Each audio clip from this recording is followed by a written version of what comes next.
L'homme est une créature de Dieu si merveilleuse que son corps est le temple de son esprit, dans lequel il doit tout faire pour le glorifier. L'objectif de cette présentation est de vous aider à maintenir une bonne santé pour glorifier Dieu dans votre corps et dans votre esprit qui lui appartiennent.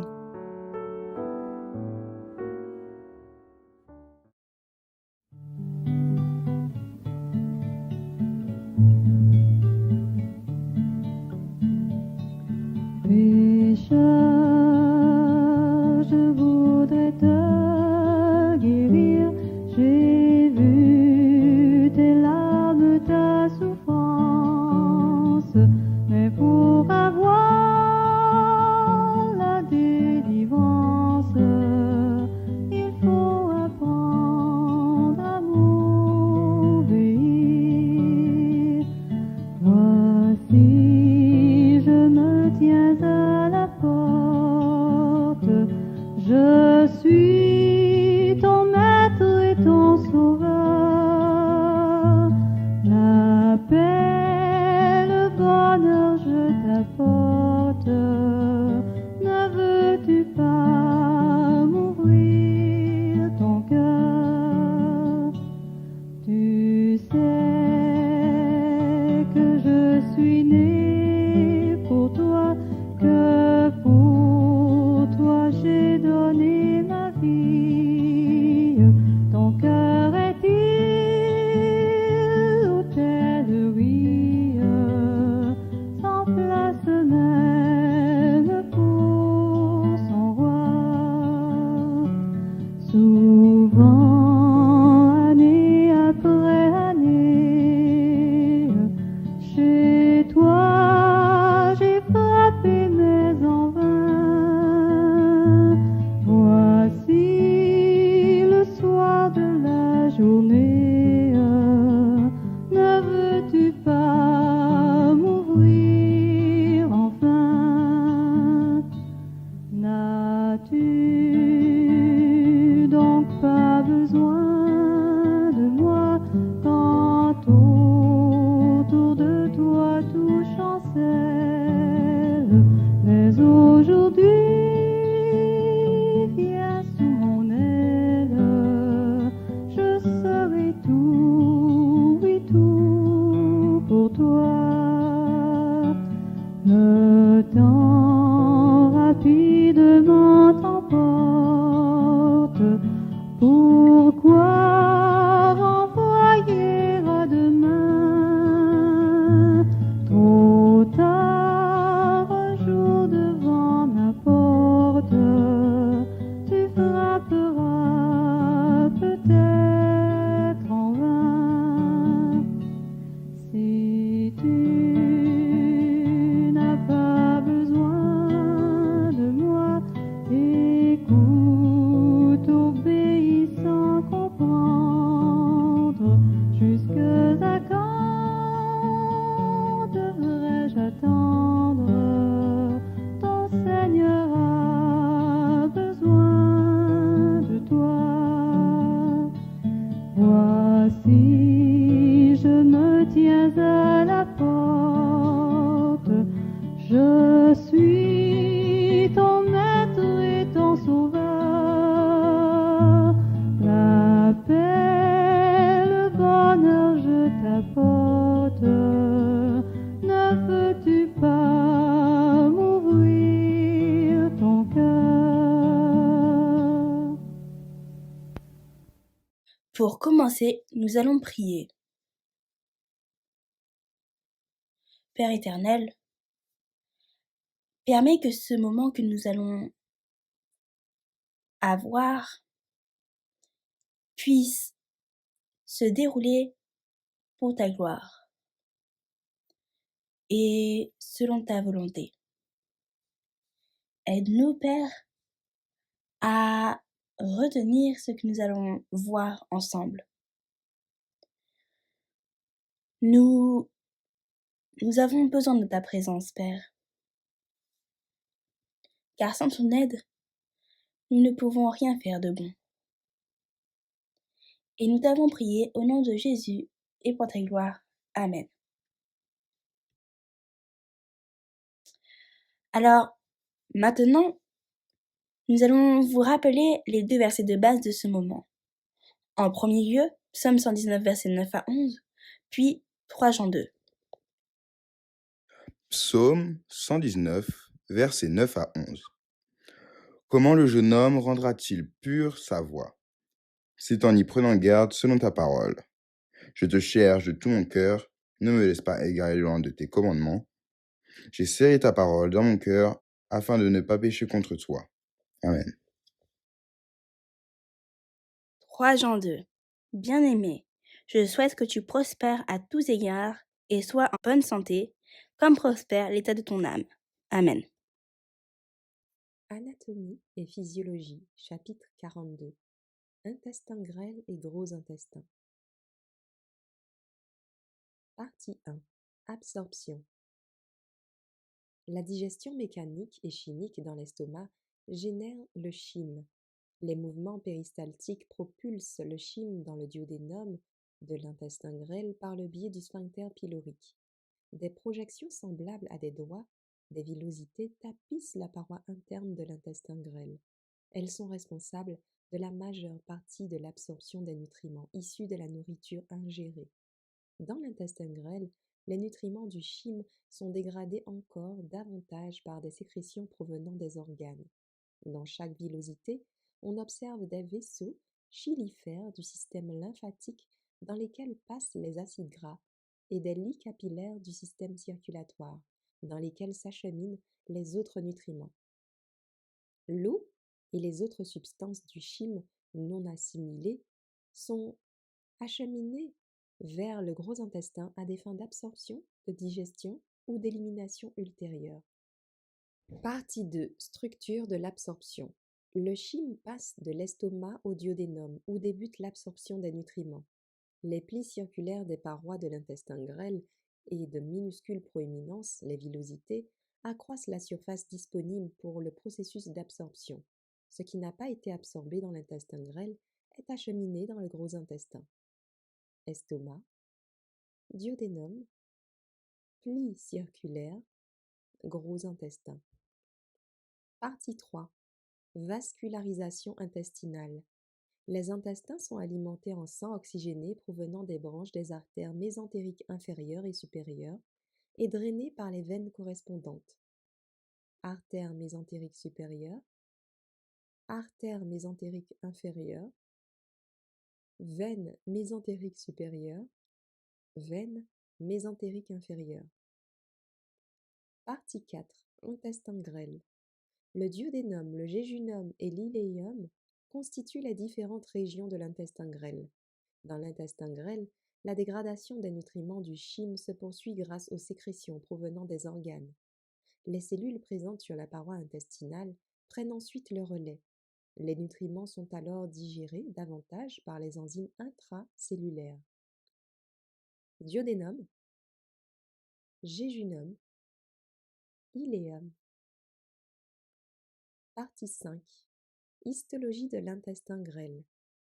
La paroi de l'intestin grêle est composée de 4 couches, la muqueuse interne, la sous-muqueuse, la musculeuse, la séreuse externe, et présente des caractéristiques structurelles qui facilitent l'absorption et la digestion des nutriments, la sécrétion de mucus, d'enzymes et les réactions immunitaires. La muqueuse contient de l'épithélium prismatique simple, avec des cellules calciformes, la lamina propria, tissu conjonctif aréolaire et lymphoïde, et la musculaire muqueuse, muscle lisse. La sous-muqueuse se compose de tissus conjonctifs aréolaires et de grandes duodénales sécrétrices de mucus dans le duodénum. La musculeuse consiste en des couches musculaires lisses circulaires internes et longitudinales externes qui effectuent les actions de péristaltisme propulsant le chyme dans l'intestin grêle et de segmentation favorisant le malaxage du chyme avec des sucs digestifs. La séreuse, qui entoure l'intestin grêle, est une extension du péritoine viscéral, mais le duodénum rétropéritonéal possède également une adventice. Cette diapositive montre les couches de la paroi de l'intestin grêle.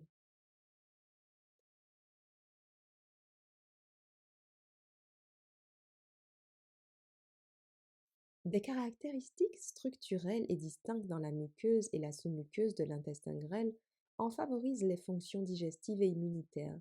Les plis circulaires sous-muqueux non illustrés forment des spirales dans la lumière et accroissent la surface pour l'absorption des nutriments.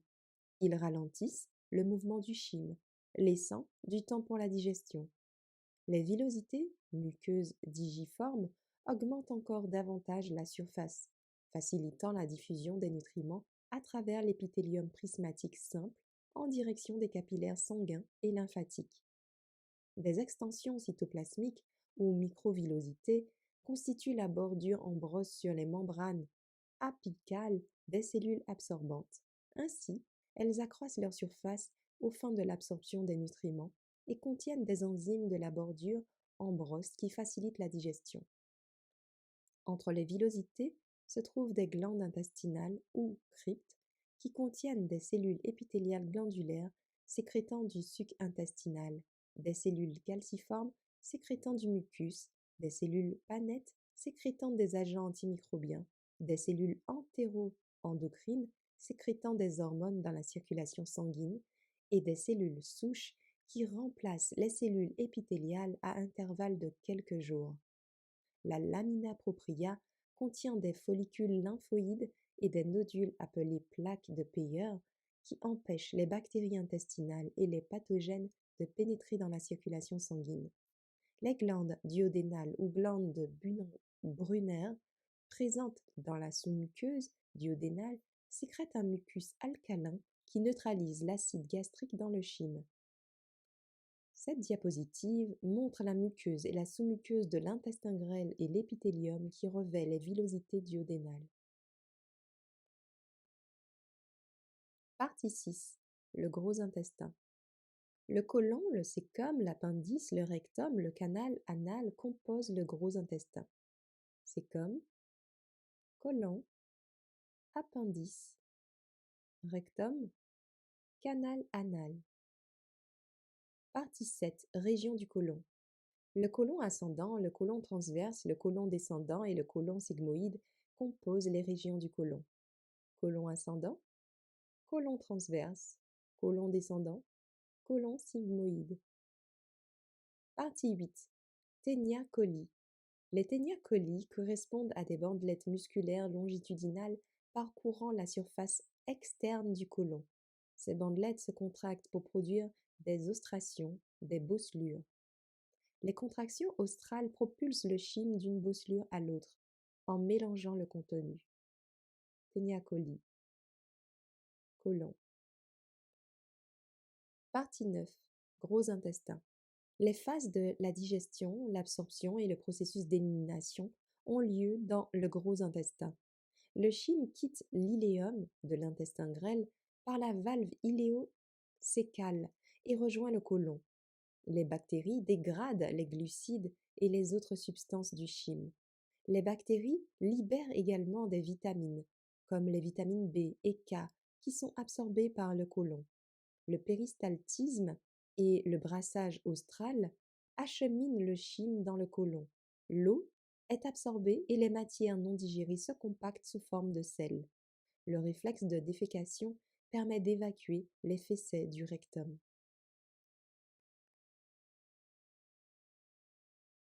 Partie 10. Histologie du gros intestin.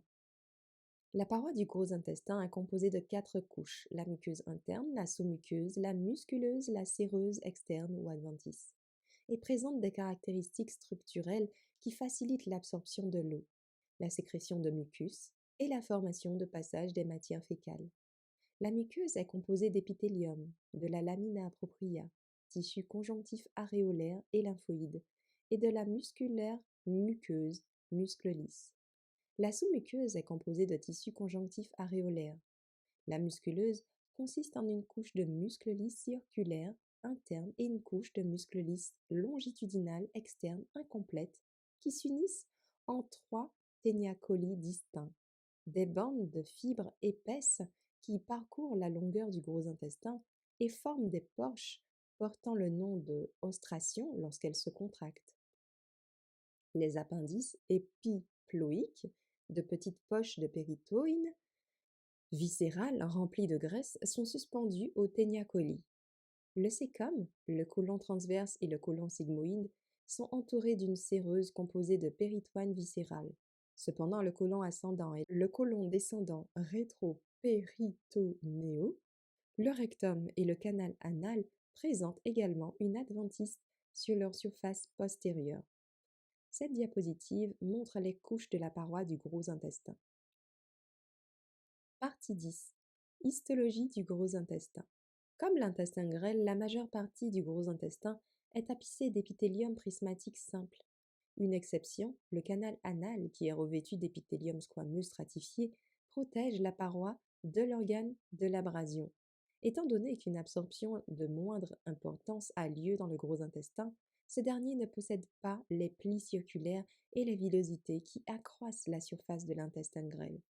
Le gros intestin présente une muqueuse plus épaisse et de longues glandes intestinales tubulaires qui contiennent des cellules absorbantes dotées de microvillosités qui favorisent l'absorption de l'eau et de nombreuses cellules calciformes qui sécrètent du mucus pour faciliter le passage des matières fécales. Cette diapositive montre la muqueuse du gros intestin. Partie 11. Réflexe de défécation. Lorsque les fécets pénètrent dans le rectum, l'étirement de ce dernier déclenche un réflexe de défécation. Le sphincter anal interne se relâche, les fécets pénètrent le canal anal et le relâchement volontaire du sphincter anal externe permet à la défécation d'avoir lieu. Rectum, sphincter anal interne, canal anal, sphincter anal externe. Résumé. Partie 1. Absorption. La digestion mécanique et chimique dans l'estomac génère le chyme. Les mouvements péristaltiques propulsent le chyme dans le duodénum de l'intestin grêle par le biais du sphincter pylorique. Dans l'intestin grêle, les nutriments du chyme sont dégradés encore davantage par des sécrétions provenant des organes. L'eau et les autres substances du chyme non assimilées sont acheminées vers le gros intestin à des fins d'absorption, de digestion ou d'élimination ultérieure. Partie 2. Structure de l'absorption. Le chyme passe de l'estomac au duodénum où débute l'absorption des nutriments. Les plis circulaires des parois de l'intestin grêle et de minuscules proéminences, les villosités, accroissent la surface disponible pour le processus d'absorption. Ce qui n'a pas été absorbé dans l'intestin grêle est acheminé dans le gros intestin. Partie 3. Vascularisation intestinale. Les intestins sont alimentés en sang oxygéné provenant des branches des artères mésentériques inférieures et supérieures et drainés par les veines correspondantes. Partie 4. Intestin grêle. Le duodénum, le jéjunum et l'iléum constituent les différentes régions de l'intestin grêle. Dans l'intestin grêle, la dégradation des nutriments du chyme se poursuit grâce aux sécrétions provenant des organes. Les cellules présentes sur la paroi intestinale prennent ensuite le relais. Les nutriments sont alors digérés davantage par les enzymes intracellulaires. Partie 5. Histologie de l'intestin grêle. La paroi de l'intestin grêle est composée de 4 couches, la muqueuse interne, la sous-muqueuse, la musculeuse, la séreuse externe, et présente des caractéristiques structurelles qui facilitent l'absorption et la digestion des nutriments, la sécrétion de mucus, d'enzymes et les réactions immunitaires. Des caractéristiques structurelles et distinctes dans la muqueuse et la sous-muqueuse de l'intestin grêle en favorisent les fonctions digestives et immunitaires. Les plis circulaires sous-muqueux non illustrés forment des spirales dans la lumière et accroissent la surface pour l'absorption des nutriments. Ils ralentissent le mouvement du chyme, laissant du temps pour la digestion. Partie 6. Le gros intestin.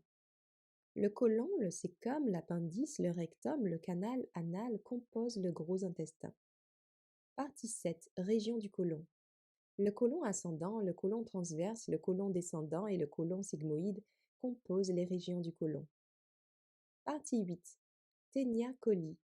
Les ténia coli correspondent à des bandelettes musculaires longitudinales parcourant la surface externe du côlon.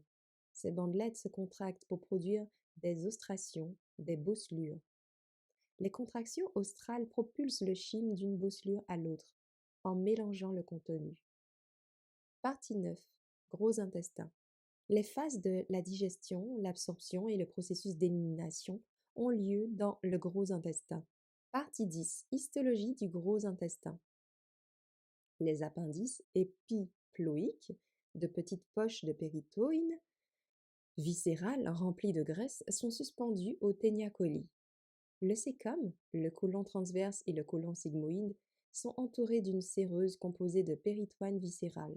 Cependant, le côlon ascendant et le côlon descendant rétropéritonéaux, le rectum et le canal anal présentent également une adventice sur leur surface postérieure. Comme l'intestin grêle, la majeure partie du gros intestin est tapissée d'épithélium prismatique simple. Partie 11. Réflexe de défécation. Lorsque les fécets pénètrent dans le rectum, l'étirement de ce dernier déclenche un réflexe de défécation.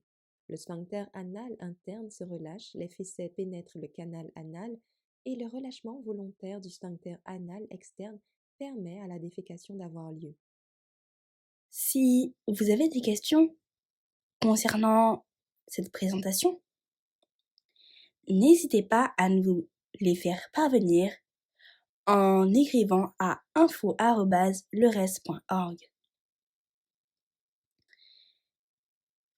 Je vous invite maintenant à vous incliner avec moi pour la prière finale. Merci Seigneur pour ce moment que nous avons passé ensemble. Merci d'avoir fait de nous des créatures si merveilleuses. Permets-nous de prendre soin de notre corps qui est le temple de ton Saint-Esprit. Bénis-nous tous. Nous t'avons prié au nom de Jésus. Amen. Merci d'avoir écouté cette présentation avec intérêt. Pour plus d'informations, consultez notre site internet lerest.org et suivez-nous sur Facebook ainsi que sur YouTube à @lerest. Vous pouvez aussi nous contacter par email à info@lerest.org ou par téléphone au +33 6 12 60 13 69.